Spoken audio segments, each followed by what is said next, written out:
Spoštovane gospe, spoštovani gospodje. Res nimam ravno navade stati na tem mestu, ampak ker organizatorji nocoj k sodelovanju niso povabili niti Orfeja, niti ljutomerskega okteta, še dekliškega zbora Pole Bojani, sem bil malce v zadregi. Moral sem se nekako pretihotapiti na oder. Ampak to ne ostane med nami. Še najlažje je bilo tokrat priti na mesto slavnostnega govornika. Kakorkoli že, izjemno sem počaščen, da lahko nocoj z vami v luči slovenskega kulturnega praznika podelim nekaj svojih misli.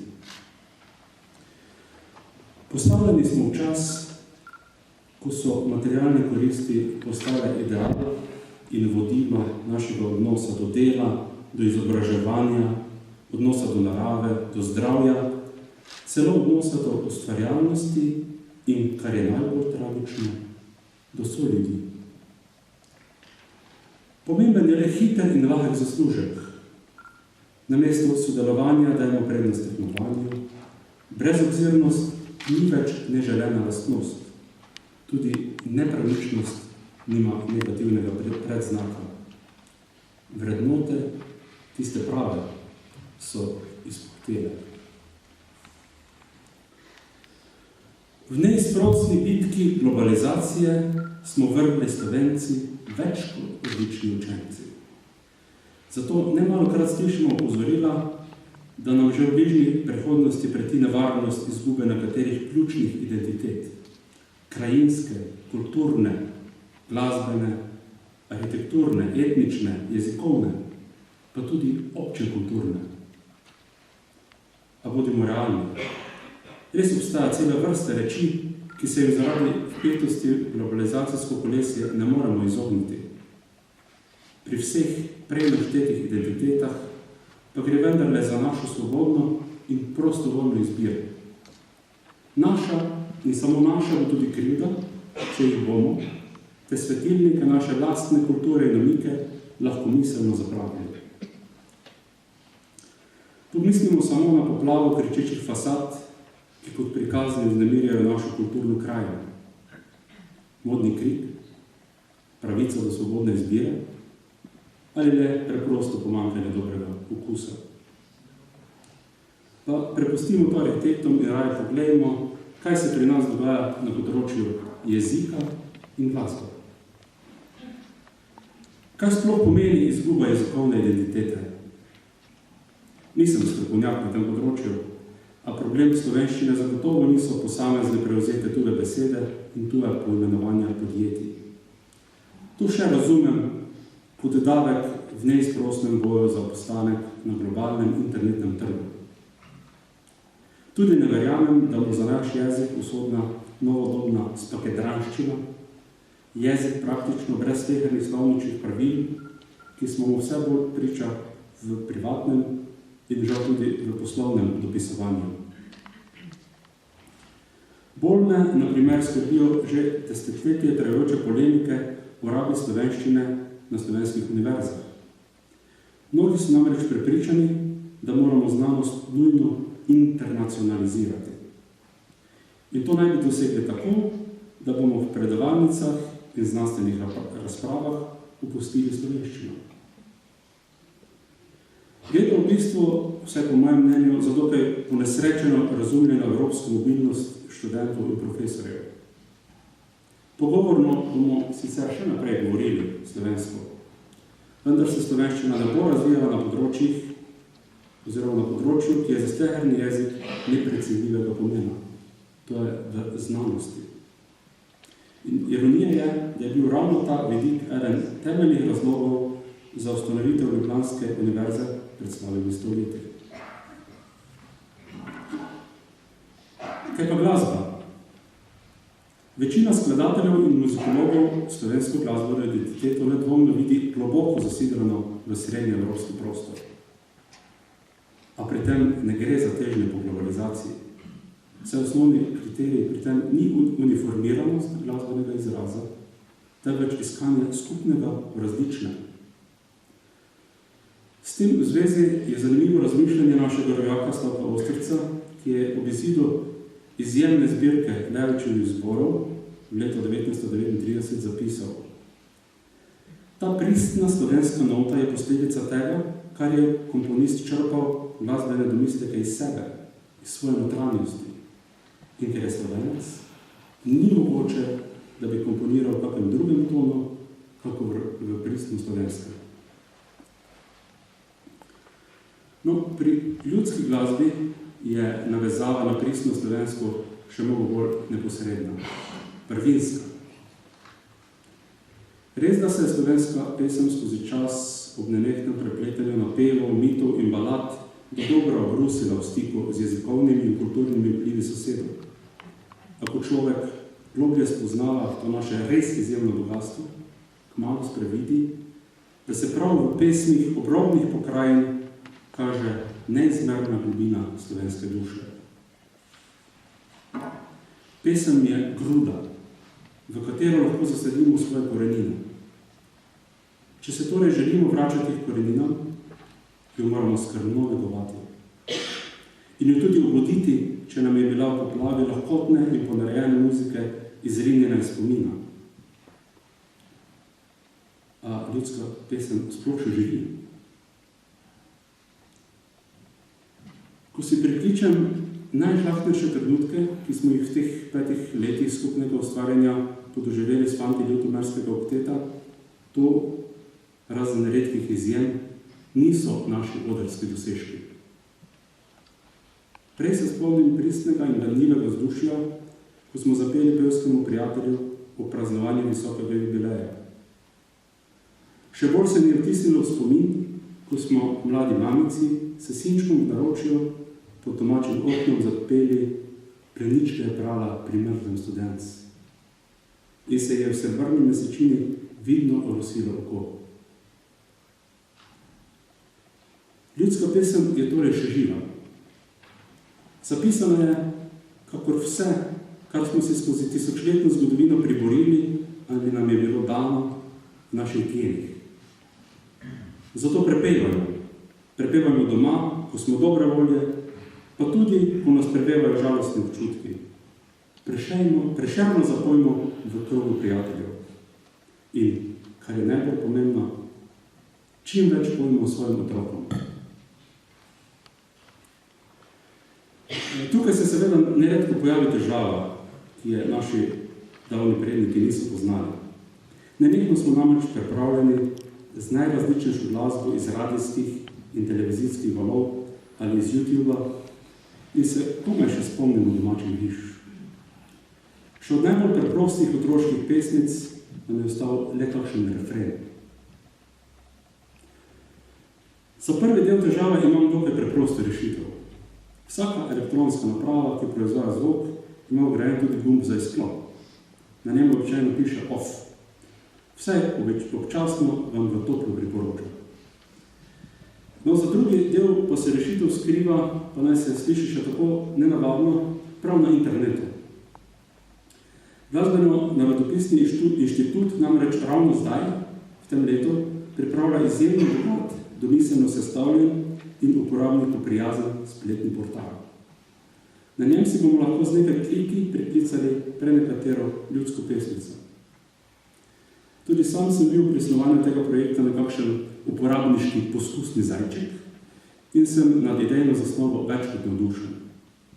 Pisali boste lahko odlomek besedila, zaigrali ali pa kar zapeli delček melodije in iskalnik vam bo ponudil nabor pesmi, med katerimi boste potem izbrali pravo, svojo pesem. Z besedilom in notami vred. In če to še ne bo dovolj, se za naslednjim gumbom skriva še zvočni posnetek. Ni da ni, bi rekel Tadej Toš. Prepričan sem, da boste že hip zatem prepevali, kar vam bo grlo dalo, in tako je tudi prav. Ampak sosedom pa le malo prizanesite in priprinite kakšno polknico. Tudi to namreč spada med obče kulturno. Hvala lepa za pozornost.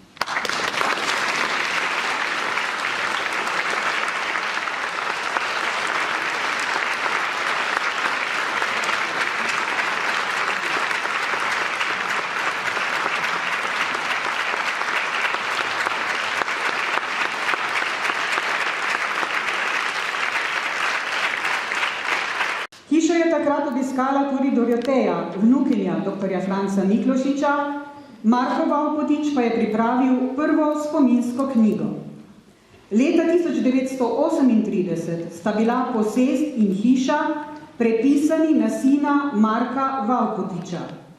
Leta 1955 sta se gospa Marija, po domače Marica, in njen zdaj že pokojni mož vselila v hišo s hčerkama Marino in Anito ter sinovoma Markom in Mirom.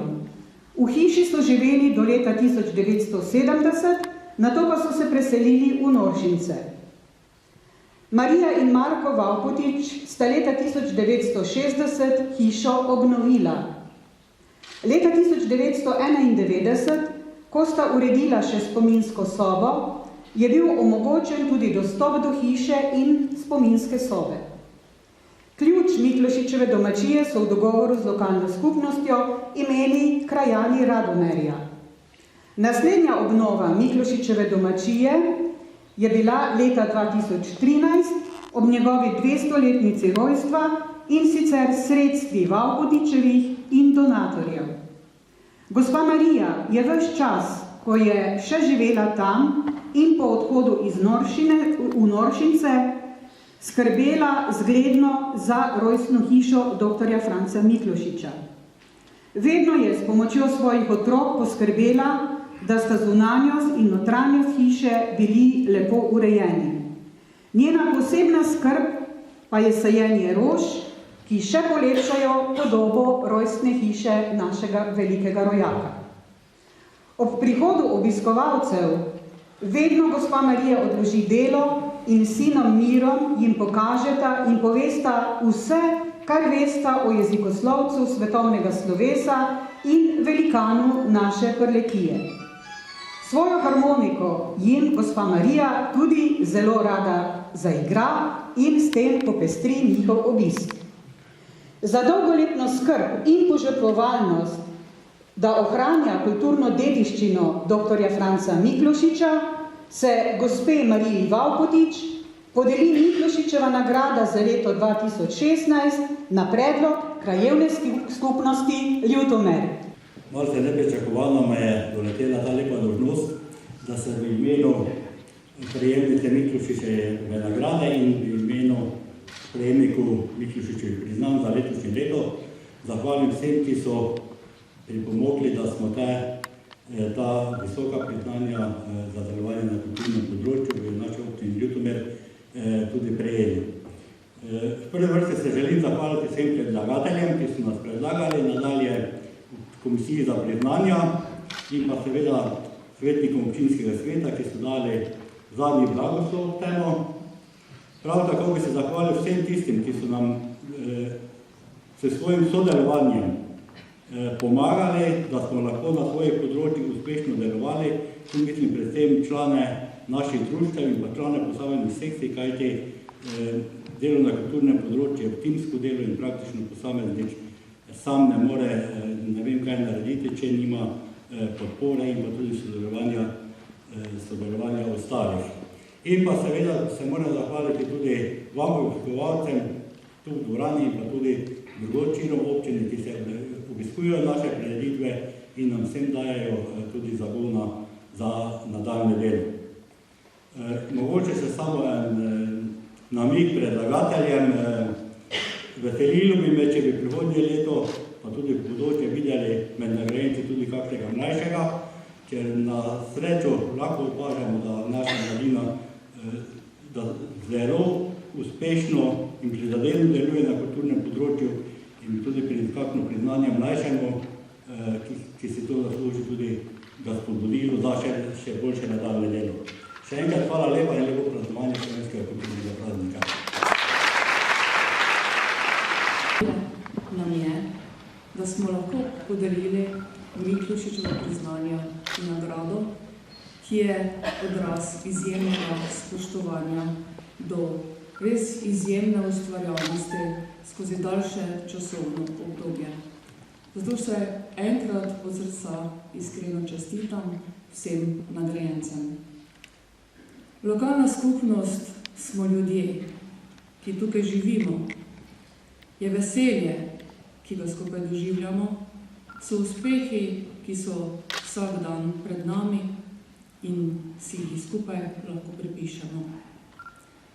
Zato niso dovolj samo pločniki, ceste, šole, vrtci, razsvetljava ali kaj podobnega. Bistveno je, da smo povezani z neoprijemljivimi razsežnostmi človeške duše. In prleška duša je nekaj enkratnega. Njeno vezivo je kultura, sodruštvo, ste posamezniki, ki nenehno negujete vrednote, iskrite duha in sejete radost med prlečkami in prleki. Zato res iskrena hvala vsem, ki svojim ustvarjanjem in dobro voljo vsak dan znova krepite našo skupnost. Čestitam vam ob kulturnem prazniku in vam vso leto želim še več časa in energije za kulturno ustvarjanje in za uživanje v lepoti kulture. Vsem tistim, ki so danes poskrbeli za prijeten večer, iskrena hvala tudi slavnostnemu govorniku in ohranimo kulturo v srcu. Hvala lepa.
Povedal vam bom eno izmed štorij, kako se je nekdo še v stori Avstriji vozal obinski Martinek to v nemški Grodec pa nazoj.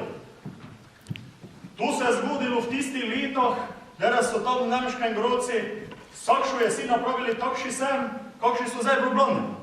Z vseh krajev se je vozilo to precej ljudi. Vsi so pravili, kaj je tam Ringo špilov na drugih komedij. Pa kak je tam med Hovka čelušno no fajn. Če vi ne dobro niso obstojili. Tudi Bobinski Martinek je čujal ten, no si mislila. Zakaj pa ne bi tudi jaz ednuk to vdrapna, no si toto reč malo bolj odblizik pogledal. Tak je delek tudi napravil. Ki pa si je korto na Lotnerškem štacioni, no čaka, ko se je stari Štajner zadrjal. Einstein! Te si je vse obcuk. Zodjem ti, ki so še predsvrli nekši dede z Lotnerka, kjer so se tudi šele pelati v Lotnerki. Martinek je vsako vrsti poznal. Kako so se te ali skupaj vseli. Bili so vam sami ljušni in veseli ljudje. Bočačovci so že vločili Sloveniščo Kabinsko Irov, v Radbune so leteli pivo pit, v Špinfelde pa so se že mogli Zlatinšče kaznove napuniti. Martinek je se med njimi dobro godilo. reža se jim je celi cajt, no in pomoga piti. Dere so se ga že vsi malo nadevali, te je prišel guč na cuk, no navožil se eno to. Tevan je Martinek nekaj čujo, kak je Bog i Bog ne recik strezniru. Eden izmed jih je kozal svojo korto. Je bilo je malo inočično kak Martineka, od Martineka. Pravili so, ka imajo retur korto, pa ka je premalo faleša kak navodno. Tudi vsi ostali so imeli takše korte, samo naš Martinek ne. Pa itak je nič ni rekel, len je bil mecin kosrum. Samo jezira se suno sebe, ka se toga že ni prle zrejta, pa so ga dan na lotmenškem štacioni tako grdo nabrisali. Martinek je pač bil mali želor, ne imela malo kdo priliko, ka bi pogledal kun daleko do lotmerka, no do svetih veržev. Zato je zdaj čupil v svojem guti, ko si mislil, kak bi mogel toto veko falinko popraviti. Pa si je v svoje pametnike blači tudi pogrunta. Danes so se vsi v Groci nazijali vsega lepega no drugega, no se vsi podrimani no skoraj brez pene zvozili prta dume, te je prišel kot do tebe. Vete, tisti, kjer je kortešči. Vsak še je ven z truslika potegnil polovico retur korte. Naš Martinek son po celu. Režo se drugi ne rekši, zdaj pa sem si jaz skril pa retur korto, vidite, zdaj pa se jaz pa li vozim.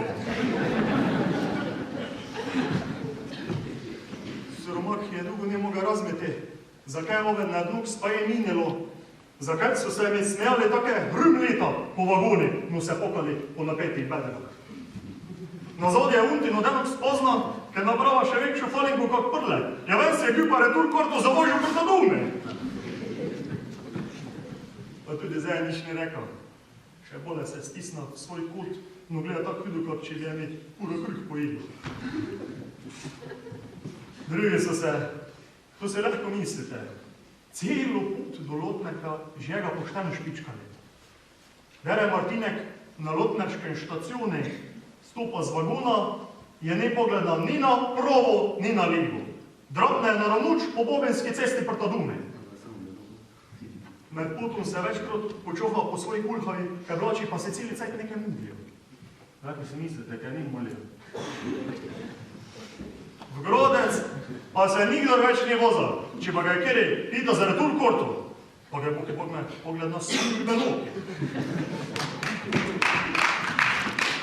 No, te pa dajmo še mi zravno slovanstvo.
Na pešpoti v Šarjokih je mogla dvakrat prek Kalne Ščornice, zato kaj tudi dobila tak lepo ime, ven je navodno resen bila podobno dobro zameteni svinski ščor. V prvič ju je prestopil še Vrtmerki, drugič pa tam nekaj na sredi med trgom nocizavci. Prek prve vrvi je zmerno dobro prišel, na drugi pa se dnuk stava, ko bi preštila v setnik eno čisto osebno novico. Malo dugša je bila tota novica, zato pa se je naslunja na uprijemaču. Samo naslunja se na uprijemaču tam, ki je ni bilo. Te pa je tako, ki je bila duginu žlop na vljubo ščovnico, z odprtimi cektingami proč. On jih je nekaj nazad štendirati, ne raz se je odplavala s kubriku vred. Bilo je poleti, ščovnica plitva, pod vodo pa pol metra mloja. Zato si lahko mislite, kako še potli oblatni kopeli bil z vode z lesikom. Ljubit pa je rešil nekši pastir.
bi vam povedala naslednje. Zakaj smo se odločili za takšne izvedbe? Razlogi so bili trije. Prvi razlog je pravzaprav Jan Bankar. Človek, torej, ki leži na Ljutomerskem pokopališču, ki je Ljutomeru dal veliko, pa ga vendarle v vsej tej množici plemenitih mož, s katerimi se radi pobahamo, preveč pozabljamo. Pozabljamo tudi na njegove štorije, Bujeca Palaža, ki bi resnično lahko predstavljale Krleško Biblijo. Drugi razlog, zakaj smo se odločili za današnjo predstavo, so vsi ti mladi ljudje v zadaj. Eni prihajajo v vikendih domov in bojejo, da je Ilumina. Drugi se v svoji vasi, v Babincih, vrtijo po napornem delu v študiju in vse to počnejo z veliko entuzijazma. Oboji na tak način prenašajo dediščino naših prednikov. Prav tako seveda tudi Marko v Bržeju, ki je danes obogatil tudi našo vida. In še tretji razlog, zakaj ste, spoštovana publika, vi, ki ob 8. februarju veste, da je to eden naših lepih praznikov, ki redno napolnite to dvorano in ki s tem pokažete, da imamo Prleki visoko kulturno raven. Hvala vam vsem skupaj.